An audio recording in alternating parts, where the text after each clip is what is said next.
பிஸ்மில்லாஹிர் ரஹ்மானிர் ரஹீம். அல்லாஹ்வின் நல்லடியார்களே, பெரியோர்களே, அன்புக்குரியவர்களே, இன்று சில விஷயங்களை பார்க்க இருக்கிறோம். ஏற்கனவே நாம் பார்த்த விஷயத்துடைய தொடர்ச்சி. அது என்னவென்று சொன்னால், உது முறிகின்ற விஷயம் மனதில் ஏற்பட்டால் தொழுகையில என்ன செய்யறது? ஹரத் இப்னு முபாரக் ரஹிமஹுல்லா அவர்கள் சொல்கிறார்கள், சத்தத்தை கேட்பதோ வாடையை நுகர்வதோ இங்க விஷயம் அல்ல, மாறாக உது முறிந்ததா இல்லையா என்று தெரிந்து கொள்ள வேண்டும். உறுதியாக தெரிந்தால் உது செய்து கொள்ள வேண்டும். உறுதியாக தெரியவில்லை என்று சொன்னால் இந்த இரண்டு அடையாளங்கள் இருக்கின்றன. இந்த இரண்டு அடையாளங்களில் இரண்டுமோ அல்லது ஒன்றோ நாம் உணர்ந்தோம் என்று சொன்னால் உது முறியும் என்பதாக சொல்லப்பட்டிருக்கிறது. அதே மாதிரி பார்த்தீங்கன்னு சொன்னா, ஒருத்தருக்கு உது முறிஞ்சிருச்சு, சிறுநீர் கழித்து விட்டார், தெளிவாக ஒசு முறிஞ்சிருச்சு. சில நேரங்கள் ஆன பிறகு தொழுகை நேரம் வருது. இப்போ ஒசு செய்தாரா இல்லையா என்ற ஒரு சந்தேகம். இந்த சந்தேகத்தின் பெயரால ஒசு செய்யணுமா செய்யக்கூடாதா என்று சொன்னால் ஒருமித்த கருத்து என்னவென்றால் ஒசு செய்தே ஆக வேண்டும். அவர் ஏற்கனவே உது செய்திருந்தாலும் சரி, செய்யாமல் இருந்தால் செய்தே ஆக வேண்டும்.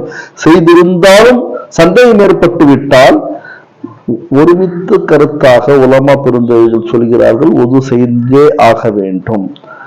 அதே மாதிரி பார்த்தீங்கன்னா, தொழுகையில உரத்த குரலில் சிரிப்பது, தொழுகையில் உரக்க சிரிப்பது, இப்படி சிரிப்பது, இப்படி சிரிப்பதன் மூலமாக உது முறிந்துவிடும்.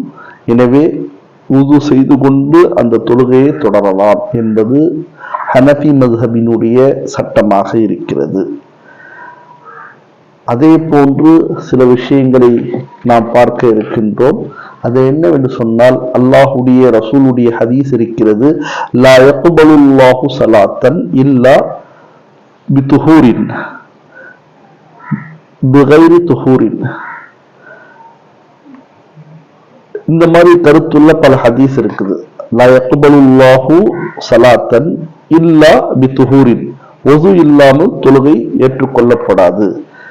லா யக்பலுல்லாஹு ஸலாத்தன் பிகைரி துஹூரின், துஹூர் இல்லாமல் ஒது இல்லாமல் தொழுகை ஏற்றுக்கொள்ளப்படாது. வலா சதகத்தன் மின் குலூலின், சதகாவை குலூலுடைய பொருளிலிருந்து, அதாவது அபகரித்த பொருளிலிருந்து, திருடிய பொருளிலிருந்து, அபகரித்த பொருளிலிருந்து, அநியாயமாக கொள்ளையடித்த பொருளிலிருந்து ஒருவர் சதகா கொடுக்கிறாருன்னா அந்த சதகா லா யக்பலுல்லாஹு சதகத்தன், அல்லாஹ் ஏற்றுக்கொள்ள மாட்டான்.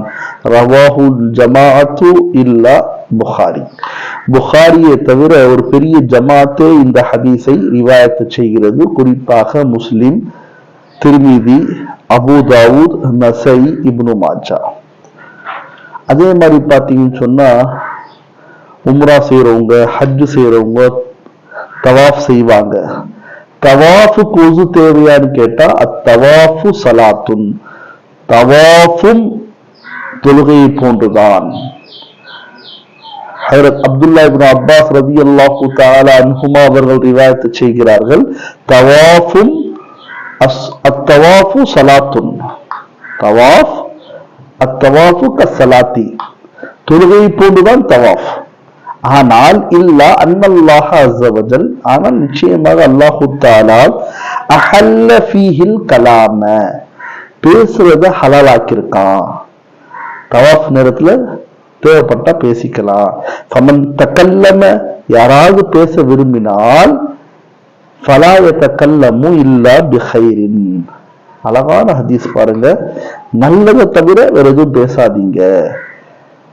தவாஃப் தொழுகையை போன்று, தொழுகையை போன்று என்று சொன்னால் எவ்வாறு தொழுகையில உது தேவையோ தவாஃப்லயும் உது தேவை.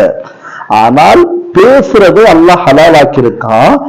எனவே தேவையில்லாத விஷயத்தை பேசாம ஹைரான, நலவான, நல்ல விஷயத்தை தேவைப்பட்டால் பேசிக்கொள்ளலாம் என்பது இந்த ஹதீஸுடைய தெளிவான கருத்தாக இருக்கிறது. இந்த ஹதீஸ் திர்மிதி, தாருகுத்னி ரிவாயத் செய்யப்பட்ட ஹதீஸா இருக்கிறது. சஹஹு ஹாக்கிம், ஹாக்கிமும் இது சஹீஹ் என்று சொல்கிறார்கள். எனவே நமக்கு இந்த அமல்களை செய்யும் பொழுது மார்க்க அடிப்படையில அல்லாஹும் அல்லாஹுடைய ரசூலும் என்ன சொன்னாங்களோ அதன்படி செய்தால்தான் தவாஃபுமாகும், தொழுகையும் நிறைவேறும், ஜக்காத்தும் சதகாவும் நிறைவேறும் என்பதை நாம் விளங்கிக் கொள்ள வேண்டும். அல்லாஹு தாலா நம் அனைவருக்கும் இதன்படி அமல் செய்து வாழக்கூடிய தௌஃபீக்கை அல்லாஹ் தந்துருவானாக. ஆமீன். வாகிரு தாவல் அல்ஹம்துலில்லாஹி ரப்பில் ஆலமீன். அஸ்ஸலாமு அலைக்கும் வரஹ்மத்துல்லாஹி வபரகாத்துஹு.